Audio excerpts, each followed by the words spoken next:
ప్రభువైన యేసుక్రీస్తు నామములో నూతన కృపా కార్యక్రమంలో మీకు అందరికీ నా వందనాలు. ఈ దినాన మనం ధ్యానించుకోబోతున్న దేవుని యొక్క వాక్యం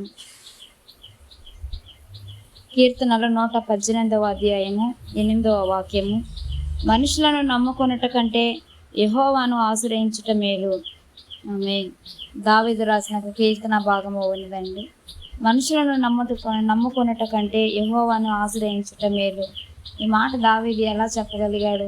మనుషులను నమ్ముకొని మనుషులను వెంబడిస్తూ మనుషుల కొరకు పరిగెత్తుకునే వారినిగా, మనుషుల మీద ఆధారపడే వారినిగా మనము ఉండక, మనం ఎల్లవేళలా యెహోవాను ఆశ్రయించు ఆయన మీద ఆధారపడుతూ, ఆయనే మనకు ఆధారమై ఉన్నాడని, ఆయనే మనకు బలమై ఉన్నాడని దావీదు చెప్పిన రీతిగా ఆయనే నా కొండ, నా కోట, నా ఆశ్రయము, నా దుర్గమై ఉన్నాడని దావీదు మనుషులను ఆధారం చేసుకునే వ్యక్తిగా కాక, ఎల్లవేళలా దేవుని ఆధారం చేసుకుంటూ, దేవుని ఆశ్రయిస్తూ, మనుషుల్ని నమ్మే ఒక వ్యక్తిగా కాక, దేవుని మాత్రమే నమ్మే ఒక వ్యక్తిగా ఉన్నాడు. కాబట్టి దావీదు స్థిరమైన మనసు కలిగి, ఆయన ప్రతి దినము నూతన హృదయాన్ని దేవుని సన్నిధిలో పొందుకునే రీతిగా, నూతన కృపని, నూతన వాత్సల్యాన్ని దేవుని సన్నిధిలో పొందుకునే రీతిగా, అయ్యా నేను మనుషుల్ని నమ్ముకొనటం లేదయ్యా, నేను నిన్ను మాత్రమే ఆశ్రయిస్తున్నానయ్యా, నీ మీద మాత్రమే నేను ఆధారపడుతున్నానని చెప్పి ప్రతి క్షణం కూడా దేవుని సన్నిధిలో ఆయన ఏ విషయంలో కూడా మొదట దేవుని వద్ద బ్రతిమాలుకునే ఒక వ్యక్తిగా దావీదు ఉన్నాడు. కాబట్టి దావీదు చెప్తున్న ఈ మాట ఏమిటంటే, మనుషులను నమ్ముకునుట కంటే యెహోవాను ఆశ్రయించుట మేలు అని. మనం అలాగే వాక్యంలో చూస్తున్నట్లయితే చూడండి, మనం నిర్గమకాండంలో చూస్తే మోషే విషయానికి మనం వచ్చినట్లయితే, మోషే ఒక ఫరో ద్వారా రాజ్యంలో ఆయన ఒక రాజకుమారుడిగా పెరిగిన ఒక వ్యక్తి. కానీ మోసే స్థితిగతులను బట్టి ఆ దేశాన్ని విడిచిపెట్టి మోసే పారిపోయిన ఒక వ్యక్తిగా కూడా ఉన్నాడు. కానీ మోసే మరలా దేవుని వైపు చూడాలని ఆయన గొర్రెలు మేపుకొనుటకు అరణ్యంలోకి వచ్చినప్పుడు మండుతున్న ఆ పొద వద్దకు ఆయన వెళ్ళాడు. మండుతున్న ఆ పొద వద్దకు ఆయన వెళ్ళాడు అని అంటే, లోకం అంతయు తిరిగి ఆయన మరలా ఆఖరి గడియలో దేవుని వెతుకుతూ ఆయన దేవుని సన్నిధికి వచ్చాడు. ఆ దేవుని సన్నిధికి వచ్చిన సమయంలో, ఆ మండుతున్న పొద వద్దకు ఆయన వచ్చిన సమయంలో దేవుని యొక్క స్వరం ఆయనకి అక్కడ ఏమి వినిపించింది? మోషే, నీ చెట్టులు నీవు విడిచిపెట్టి రమ్మని చెప్పి ఆ స్వరం ఆయన వినగలిగాడు. ఆ స్వరం ఆయన వినగలిగాడని అంటే ఏమిటి? నేను దేవుని చూడాలి, నేను లోకమంతా ప్రయాసపడ్డాను, నేను లోకమంతా తిరిగాను, కానీ దేనికి ప్రయోజనం లేకుండా అయిందని చెప్పి ఆయన ఆ పొద వద్ద ఏమున్నదో అని నేను చూడటానికి ఆలోచన కలిగి ఆయన దేవుని వైపు చూసే రీతిగా ఆయన మార్గంలో నడిచాడు. ఎప్పుడైతే ఆయన దేవుని మార్గంలో నడిచాడో, దేవుడు మొదట ఆయనతో మాట్లాడిన మాట, నీ ప్రవర్తన అంతటి ఎందుకు జాగ్రత్త కలిగి, నీ చెప్పులు విడిచిపెట్టి, నీ పాత స్వభావాన్ని నీవు విడిచిపెట్టి, నీవు నా వైపు చూసినట్లయితే, నీవు నన్ను ఆశ్రయించినట్లయితే, మనుషులని ఆశ్రయించే రీతిగా కాక నన్ను వెతుకుతూ వచ్చావు గనక, నీవు నన్ను ఆశ్రయించినట్లయితే నేను నీకు తోడై ఉంటానని చెప్పి మోషేను ఆయన పిలిచాడు. కాబట్టి మోషే ఆ పొద దగ్గరికి వెళ్ళిన వేళలో దేవుని ఒక స్వరము విని, దేవుని యొక్క మాటకు లోబడి, ఆయన దేవుని యొక్క పనిముట్టుగా వాడబడుతున్న కాలంలో రాజుగా నియమింపబడిన ఫరోని దేవుడు మోషే చేతికి అప్పగించాడు. ఫరో బలం అంతటి మీద కూడా దేవుడు మోషేకి అధికారాన్ని ఇచ్చాడు. అలా అధికారాన్ని మోషే ఎలా పొందుకోగలిగాడు? మనుషుల్ని ఆశ్రయించే రీతిగా కాక, మనుషుల మీద ఆధారపడే రీతిగా కాక, మోషే దేవుని ఆశ్రయించాడు గనక మనుషులని దేవుడు మోషేకు అప్పగించాడు.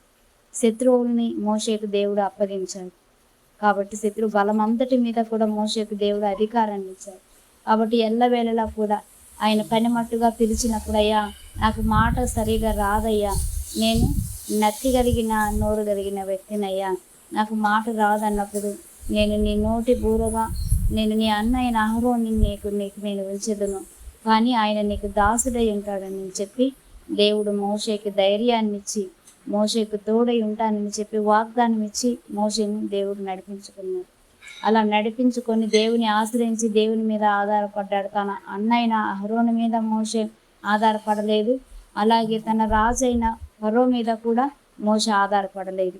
పిలిచిన దేవుడు నమ్మదగిన దేవుడు గనక, సమస్తము చేయగలిగిన దేవుడు ఆయనని చెప్పి మోషేకు అప్పగించిన పనిలో, మోషేకు అప్పగించిన ఇంటికి నమ్మకంగా దేవుని వైపు చూస్తూ ఉన్నాడు కనుకనే దేవుని ద్వారా మోషే నా ఇల్లంతటిలో నమ్మకస్తుడు అని చెప్పి ఆయన దేవుని ద్వారా మేలు పొందుకున్న, దేవుని ద్వారా ఘనపరచబడిన ఒక వ్యక్తిగా ఉన్నాడు.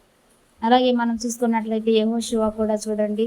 యెహోషువ తన యజమానుడైన మోషే వైపు చూసే రీతిగా కాక, తన యజమానుడు తనకు అప్పగించిన దేవుని యొక్క బిడ్డలను ఇశ్రాయేలు జనాలను కానాను దేశానికి నడిపించుటకు ఆ జనం వైపు చూసి అహంకారం పడేవాడిగా కాక, గర్వపడేవాడిగా కాక, ఈ జనమంతయు ఈ మందంతయు నా ఆధీనంలో నా స్వాధీనంలో ఉన్నదనే విధంగా కాక, మోషే చెప్పిన తన గురువు చెప్పిన మాటని, దేవుడిచ్చిన వాగ్దానాన్ని నెరవేర్చుటకు దేవుని ఒక స్వరాన్ని విన్న వ్యక్తి యెహోషువ. మోషేకు తోడైనట్లు నీకు నేను తోడైందని యెహోషువ, నీవు భయపడక ధైర్యం కలిగి నిబ్బరంగా ఉండము అని చెప్పి ఆ వాగ్దానాన్ని పొందుకొని ఇశ్రాయేలు జనాలని కానానికి నడిపించగలిగిన ఒక వ్యక్తి యెహోషువ. కాబట్టి ఏంటంటే తన బలం అంతటి మీద దేవుని ఆశ్రయించి ఆధారం చేసుకున్నాడు. కానీ యెహోషువ తన బలం మీద కానీ తనకిచ్చిన జనము మీద కానీ ఆయన ఏనాడు కూడా ఆధారపడి ఉండలేదు. కాబట్టి ఏంటంటే దేవుని ఆశ్రయించాడు కనుక ఆయన దేవుని సన్నిధిలో మేలులు పొందుకున్నాడు. ఆయన ఆఖరికి చెప్పగలిగిన ఒకే ఒక్క మాట ఏమై ఉన్నది, మీకు ఇష్టం వచ్చిన దేవుళ్ళకు మీరు మొక్కండి, కానీ నేను నా ఇంటి వారు మాత్రమే యెహోవాను మాత్రమే సేవించే వారిని ఎందుమని చెప్పి ఆయన నిబ్బరం కలిగి ధైర్యంగా ఆ జనుల మధ్యలో చెప్పగలిగాడు. కాబట్టి ఏంటంటే మనం మన కుటుంబాన్ని రక్షించుకోవాలన్నా, దేవుడు మనకిచ్చిన పనిలో మనం నమ్మకంగా ఉండాలన్నా, మొదటి మనం ఎవరిని ఆశ్రయించే వారిగా ఉండాలి, దేవుని మనం ఆశ్రయించే వారిగా ఉండాలి. మనం మనిషిని నమ్ముకున్నట్లయితే చూడండి, మనం యాకోబు విషయానికి వచ్చినట్లయితే యాకోబు తన అన్నైన ఏశావు దగ్గర ఆయన స్వాస్థ్యాన్ని పొందుకొనుటకు, ఆ పెద్దరికాన్ని పొందుకొనుటకు, ఆ ప్రథమ స్థానాన్ని పొందుకొనుటకు ఆ చిక్కుడు కూరని పెట్టి దాన్ని ఆయన దొంగలించగలిగాడు. కనిపించని తన తండ్రి వద్దకు వెళ్ళి అన్నని నేనేనని చెప్పి ఆ స్వాస్థ్యాన్ని పొందుకొనుటకు ఆయన వేషధారిగా నటించాడు. మరలా అది పొందుకున్నందుకు నెమ్మదిగా ఉండగలిగాడా? లేదు. మరలా తన మామ దగ్గరకు ఆయన తల్లి ద్వారా పంపబడి అక్కడ కూడా ఆయన ఎలాగైతే మోసపరిచాడో అలాగే ఆ స్థానంలో తన మామ ద్వారా ఆయన మోసపోయాడు. ఇన్ని విధాలుగా అవడానికి యాకోబు కారణం ఏమిటి? ఆయన రాజుని నమ్ముకునే, మనిషిని నమ్ముకునే ఒక వ్యక్తిగా ఉన్నాడు. కాబట్టి యెహోవాను ఆయన ఆశ్రయించే వ్యక్తిగా లేడు.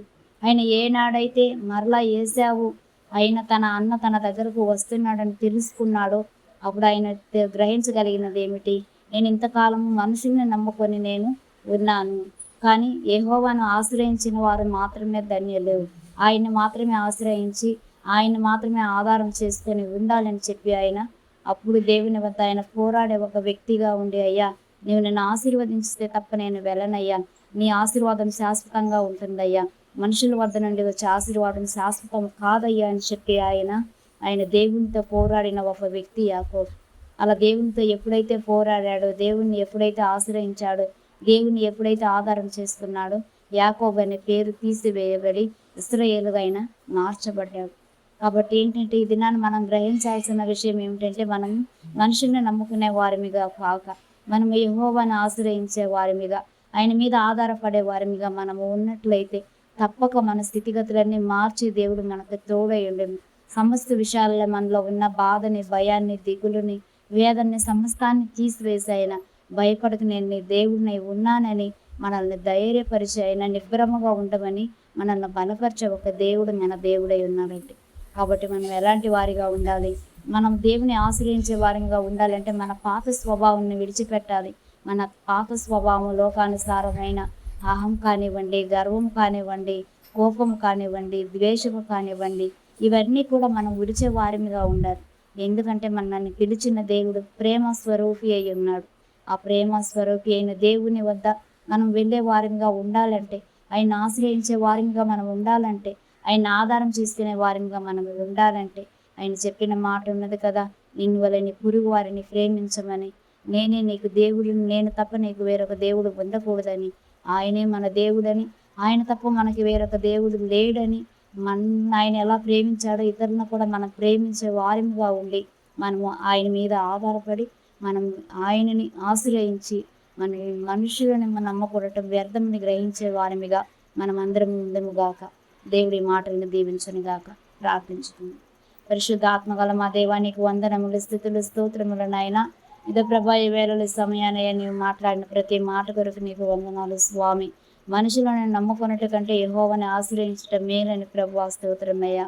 అయా దావీదు కీర్తనలో నీవు మాకు చెప్పిన రీతిగా ప్రభువా, మనుషుల్ని ఆశ్రయించే వారిమిగా కాక, మనుషుల్ని నమ్ముకునే వారిమిగా కాక నాయన, రాజులని ఆశ్రయించే వారిమిగా కాక ప్రభువా, నిన్ను నమ్ముకునే వారిమిగా నాయన, నిన్ను ఆశ్రయించే వారిమిగా, నీ మీద ఆధారపడే వారిమిగా ప్రభువా, స్తోత్రమయ్యా.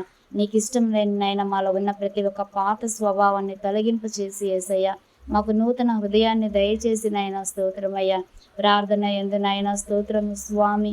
అయా నీ యందు భయభక్తుల యందు నాయన నిలకడ కలిగి ప్రభువా, యాకోబు పోరాడిన రీతిగా ప్రభువా, అయా నీతో మేము పోరాడినైనా స్తోత్రమయ్యా. నీ స్వాస్థ్యాన్ని మేము పొందుకునే రీతిగా ప్రభువా, అయా మా పాత పేరులు తీసివేయబడినాయన.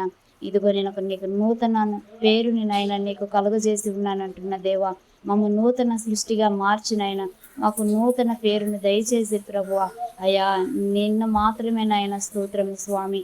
మహిమపరిచే వారిమిగా నీవు మాకు తోడయండి మమ్మల్ని నడిపించమని వాక్యం వింటున్న ప్రతి బిడ్డలని జ్ఞాపకం చేసుకునే ప్రభువా, స్తోత్రము స్వామి. ఆశ కలిగిన ప్రాణాన్ని తృప్తిపరిచే దేవుడిని అంటున్నావు కదయ్యా.